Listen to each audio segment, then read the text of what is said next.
Atos é o livro do Espírito Santo. Só que alguém chega e diz: ser cheio do Espírito Santo é caráter. Sim, concordo, mas você está baseando-se em qual escritor e qual texto da Bíblia? Baseado em Efésios 5, ser cheio do Espírito Santo é caráter mesmo. Baseado no Evangelho de João, o trabalhar do Espírito Santo é salvação. Mas baseado em Atos dos Apóstolos, ser cheio do Espírito Santo é se deixar envolver pelos dons espirituais, é falar em novas línguas, é orar e curar os enfermos em nome de Jesus. Então depende de que ângulo, que texto da Bíblia você está querendo falar comigo. Porque João se dedica a falar do Espírito Santo operando o novo nascimento, Lucas se dedica a falar do Espírito Santo dando poder testemunhal para a igreja cumprir seu papel missionário, e Paulo se dedica a falar do Espírito Santo trabalhando no caráter da igreja.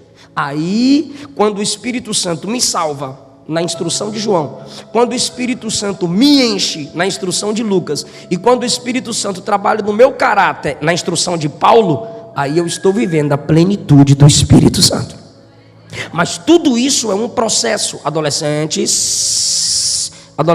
moças, diga comigo, processo. Fala aí, processo.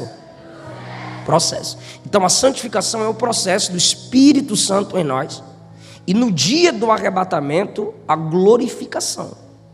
Então você terá fraquezas, como todos nós temos, desânimo, vontade de desistir, mas você ainda está em processo. E a Bíblia diz: aquele que em nós começou a boa obra há de aperfeiçoá-la até aquele grande dia. Quando se fala de processo, aí você tem que lembrar da sua família. Quando se fala de processo, eu me lembro do meu pai, eu me lembro dos pais. Quando se fala de processo, eu lembro dos filhos, porque vocês chegaram até aqui passando por processos, estão numa nova fase que já está sendo superada. Eu gostaria que você acompanhasse comigo Atos 1, onde fala muito de pais, e Jesus fala sobre o Pai Celestial. Disse no versículo de número 4, e aqui ele vai repetir no versículo de número 7. Ou seja, temos um modelo exemplar de pai, é o nosso Pai Celestial. Todos os homens apresentavam Deus com alguns títulos. Jesus veio e apresentou Deus como Pai. Desde a oração modelo em Mateus 6, Jesus disse: quando fores orar, orareis assim, porque costumeiramente todos oravam: ó Jeová Jireh, Jeová Nissi, Jeová Rafá, Jeová Tsidequeno, Jeová Chamá, e aí continuavam. Mas quando Jesus veio, ele disse: quando fores orar, orareis assim: Pai nosso que está no céu. No Evangelho de João, Jesus faz isso com maestria. Eles não conheciam Deus como Pai. Então Jesus vem no capítulo número 2 e diz: esta casa é a casa de meu Pai. Capítulo 3 ele ensina que nascer de novo é nascer do Pai.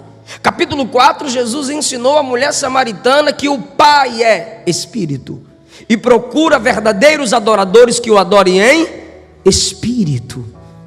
Em João, capítulo de número 11, antes de ressuscitar Lázaro, ele disse: Pai, eu sei que sempre me ouves, mas eu estou fazendo isso por causa dessa multidão. Lázaro, vem para fora. Capítulo de número 12, ele disse: Pai, glorifica teu nome. E o Pai respondeu: eu já o glorifiquei e o glorificarei ainda mais. Capítulo de número 13, ele fala que o Pai o enviou para servir. Capítulo de número 14, não se turbe o vosso, crede em Deus, crede também em mim, na casa de meu há muitas moradas. Capítulo 15, ele disse: eu sou a videira verdadeira e o meu é o lavrador. Capítulo 16, ele disse: não vos deixarei órfãos, eu rogarei e ele vos enviará outro. Aí quando chega no capítulo 17, ele diz assim: Pai, eu revelei aos homens o nome que eles não conheciam. Que nome é esse? Pai. Independente dos erros de seus pais, independente da falha de seus pais, independente do abandono que você sofreu dos seus pais, há um Pai que você pode contar com Ele. Ainda disse Davi que meu pai e minha mãe me abandonem, o meu Deus jamais me abandonará.